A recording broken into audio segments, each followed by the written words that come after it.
خود ثانیہ بہت پیاری لگ رہی تھی۔ شفون کی جامور بلو ساڑی میں ادھر سے ادھر پھرتی وہ کہیں سے بھی جوان بیٹی کی ماں نہیں لگ رہی تھی۔ بالآخر دولہا کو بھی سٹیج تک لایا گیا تاکہ مووی اور تصاویر کا کوٹا بھی پورا کیا جائے۔ سب کی نظریں سٹیج پر جانے محفل یعنی دولہا اور دلہن پر اٹھی ہوئی تھیں۔ تب ہی دولہا کی پھپھو کو دولہا کے ابا نے اپنے بازوؤں کے گھیرے میں سٹیج کی طرف لے جاتے نظر آئے۔ پھپھو صاحبہ کا منہ بے حد بگڑا ہوا تھا۔ جلد ہی ان کا موڈ کا خلاصہ بھی ہو گیا کہ رشتہ طے کرتے ہوئے ان کی رضامندی کو اولیت نہیں دی گئی تھی اور نہ ہی انہیں دلہن کی فیملی سے ملوایا گیا تھا، اور اب بھائی صاحب اپنی روٹھی آپا کو منا کر بہو کا دیدار کروانے لے جا رہے تھے۔ آپا، آپ ایک بار بہو کو دیکھ تو لیں، آپ کا موڈ اچھا ہو جائے گا۔ ماشاءاللہ چاند کا ٹکڑا ہے ہماری بہو۔ بھائی صاحب آپا کو پچکارتے ہوئے سٹیج کی سیڑھیاں چڑھ رہے تھے۔ آئیں آپا، آئیں آپا، بیٹھیں اپنی بہو کے پاس۔ دلہا کی اماں نے سمدھن ثانیہ کے کان میں بھی روٹھی ننند کا قصہ کھڑے کھڑے ڈال دیا تھا۔ تب ہی سٹیج کے اوپر سے ثانیہ نے ہاتھ بڑھا کر آپا بیگم کا ہاتھ تھام کر انہیں اوپر آنے میں مدد دی تھی۔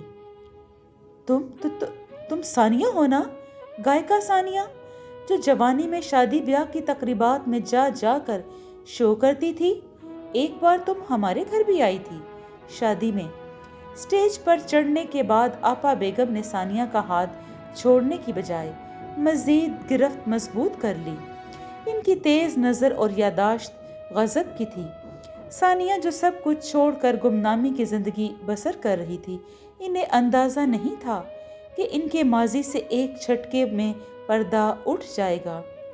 ثانیہ جو مسکرا مسکرا کر سب سے خندہ پیشانی سے پیش آ رہی تھی، گھر میں مرد نہ ہونے کے باوجود شادی کے ایک ایک معاملات کو دیکھ رہی تھی، ماتھے پر ایک شکن آنے نہیں دے رہی تھی، لیکن آپا بیگم کی بات سنتے ہی نہ صرف ان کے لبوں سے مسکراہٹ غائب ہو گئی بلکہ ان کا رنگ بھی فک ہو گیا۔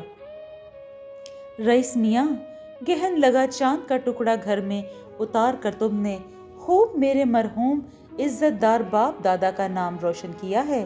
آپا بیگم بھائی کو پلٹ کر اونچی آواز میں سلواتیں سنانے لگی۔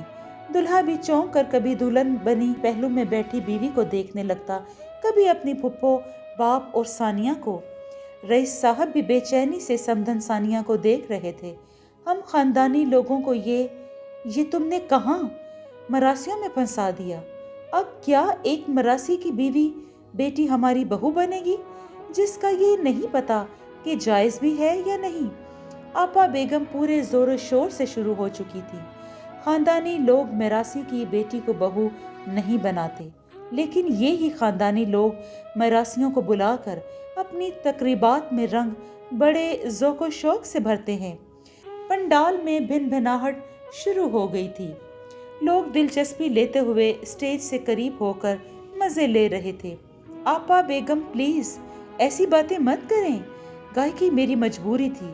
میرے شوہر کے طلاق دینے کے بعد بچی کی پرورش کے لیے ثانیہ دھیمی آواز سے گویا تھی، مگر آپا کی دھاڑ نے ان کی آواز بند کر دی۔ کیوں یقین کریں ہم تم جیسی 2 ٹکے کی میراسن کا؟ آپا بیگم اتنے خونخوار لہجے میں بولی کہ ثانیہ ڈر کر 2 قدم پیچھے ہو گئی۔ بھائی رئیس، میں یہ شادی نہیں مانتی۔ آپا بیگم فرعون بنی ثانیہ کو تیز نظروں سے دیکھتی اب رئیس بیگم سے ہم کلام تھی۔ دلہن بنی ماہنور خوف زدہ نظروں سے چند قدم کے فاصلے پر ہونے والی گفتگو پر بے جان سی ہو رہی تھی۔ اس کی گھٹی گھٹی سسکیاں نکل رہی تھی۔ آپا بیگم پلیز کوئی تماشا نہ کریں، نکاح ہو چکا ہے۔ میں قرآن اٹھانے کو تیار ہوں کہ میری بیٹی حلال ہے۔ بنی سنوری ثانیہ گھگھیا رہی تھی اور مرد حضرات دلچسپی سے ان کے آنسو دیکھ رہے تھے۔ بھاڑ میں جائے ایسی شادی، جس لڑکی کے حسب و نسب کا پتہ نہ ہو، ان کی کیا گارنٹی؟ رئیس میاں، اپنے بیٹے سے کہو ابھی اور اسی وقت اس گائیکا کی بیٹی کو طلاق دے۔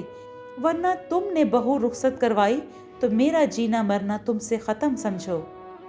ثانیہ نے سہم کر التجائیہ نگاہ سے سمدھن کی طرف دیکھا، مگر اب ان کی نگاہ بھی بدل چکی تھی۔ آپا بیگم، ابھی اور اسی وقت طلاق؟ مہر کی رقم 1,00,000 روپے ہے، کہاں سے لائیں گے؟ رئیس صاحب دھیرے سے اپنی پیشانی پر ہاتھ پھیرتے ہوئے بولے۔ طلاق کا سن کر ثانیہ مزید گھگیانے لگی۔ ماہنور کے آنسو بہہ رہے تھے اور 2 عورتیں اتنے سارے لوگوں کے بیچ تماشا بنی بیٹھی تھی اور کسی میں کچھ کہنے سننے کی جرت نہ تھی۔ کسی نے مرد عورت کے پورشن کا بیچ کا شامیانہ بھی گرا دیا تاکہ دوسری طرف کے حضرات بھی لطف اٹھا سکیں۔ مہر کی رقم میں تمہیں دے دوں گی، بھجوا دینا بعد میں انہیں۔ آپا بیگم کے کہنے کی دیر تھی۔ رئیس میاں نے دلہا بنے سعادت مند خاندانی بیٹے کو دیکھا جس کی رگوں میں اتنا نچلے درجے کا خون بہہ رہا تھا کہ وہ اپنی منقوہہ اپنی بیوی کی عزت کے لیے ایک لفظ نہ بول سکا، اور باپ کا اشارہ ملتے ہی اس نے 3 بول بول کر 2 عورتوں کو زندہ درگور کر دیا اور باراتیوں کے ساتھ واپس چل پڑا۔ اکیلی عورتیں رہتی تھیں، کوئی نہ کوئی وجہ تو ہوگی۔ دیکھو آج کیسے بات کھلی ہے۔ چمگوئیاں کرتے رہے لوگوں کی نظروں اور باتوں سے جب دلہن بنی ماہنور کا کلیجہ چھلنی ہونے لگا تو وہ سٹیج سے اٹھ گئی۔ اس کے اٹھتے ہی چوڑیوں اور پازیب کی ایک جل ترنگ سبج اٹھا، بالوں میں لگا گجرا ڈول کر نتھنوں سے ٹکرایا تو اس کی خوشبو دماغ پر چڑھ گئی۔ گجروں کی خوشبو اور جویلری کے تال میل سے نظر چراتے اس نے ایک کرسی پر ڈھہ جانے والی ثانیہ کو بمشکل اٹھایا اور لہنگے سے الجھتی بمشکل انہیں لے کر سٹیج سے نیچے اتر آئی۔ جس آنگن سے رخصت ہونے کے ارادے سے وہ سٹیج تک آئی تھی، طلاق کا ٹیکا لگانے کے بعد دوبارہ اسی آنگن میں قدم رکھ کر اس نے دروازہ اندر سے بند کر لیا تھا۔ اوہو، تیور دیکھیے دلہن رانی کے۔ محلے کے کسی شخص نے ہنسی اڑائی تھی۔ کیا عالی شان جہیز بھجوایا تھا بیٹی کا؟ اس گائکا نے دیکھا تھا۔ بھلا کوئی پوچھے کہ اس اکیلی عورت کے پاس اتنا پیسہ کہاں سے آ رہا ہے؟ محلے کی بی بی سی توبہ توبہ کرتی اماں کے سامنے ساری کہانی کو پھر سے دہرا کر اماں کو تنبیہ کر رہی تھی کہ ہمارا گھر سامنے ہے، ہم ان سے میل جول نہ رکھیں۔ تبھی ابا نے ہمیں گھر کی راہ لینے کا اشارہ کیا۔ رب معاف کر دیتا ہے لیکن لوگ معاف نہیں کرتے۔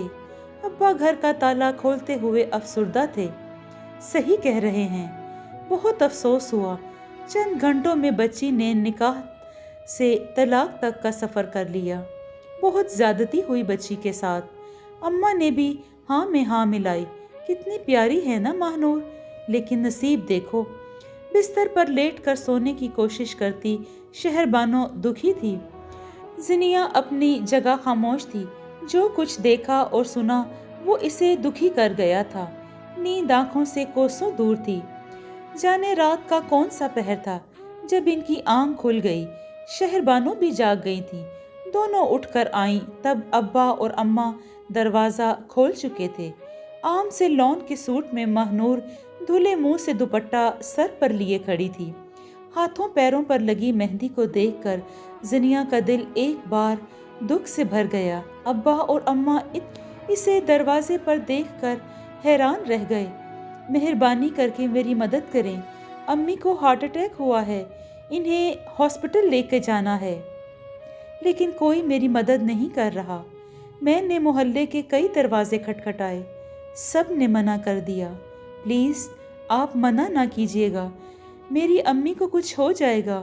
وہ بری طرح رو رہی تھی۔ اماں ابا نے ایک نظر ایک دوسرے کو دیکھا۔ پلیز انکل، آپ کی بھی بیٹیاں ہیں۔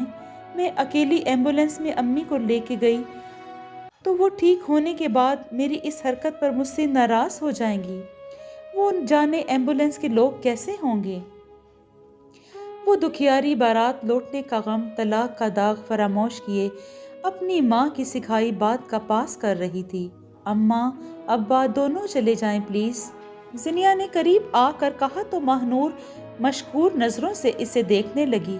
ٹھیک ہے بیٹا، تم چلو ہم آتے ہیں، ابا نے کہا تو وہ شکر ادا کرتی ہوئی تیزی سے اپنے گھر کی طرف بڑھ گئی۔ اماں کے کہنے پر شہر بانو ان کی چادر لے آئی۔ انہیں گیٹ اچھی طرح بند کرنے کی ہدایت کرتے ہوئے اماں ابا ماہنور کے ساتھ ایمبولینس میں ثانیہ کو ہسپتال کی طرف لے جانے لگے تھے۔ محلے کی کھڑکیاں دروازے ایمبولینس کے سائرن سے کھلنے لگے تھے۔ گدھ نایاب نہیں ہوئے ہیں شہر بانو، بس ان کے گنجے سر اور مڑی ہوئی چونچیں بدل گئی ہیں۔